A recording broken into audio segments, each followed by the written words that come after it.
Barry was one of Melbourne's most famous drag queens in her time, with all that meant in terms of flamboyance and fabulousness. Trish was associated with a coffee shop that she ran, named after herself, here just down from Victoria Market, which lasted from 1970 to 1994.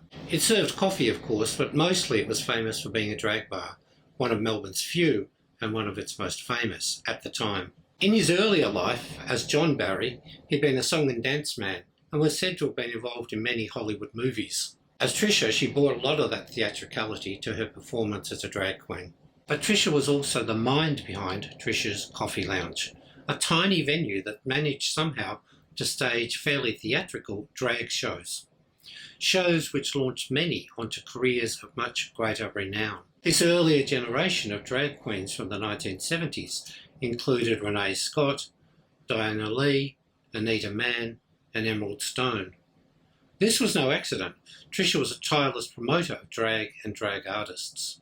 As well as providing the venue and the audience, she worked with Jan Hillier, whose entrepreneurial efforts for Drag Melbourne are very well known.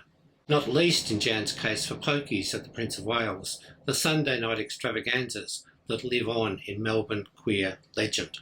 Pokies included many of the drag queens who had honed their skills at Trisha's Coffee Lounge. Trish retired eventually, closed down the coffee shop and headed for Ballarat, where she died in 1999.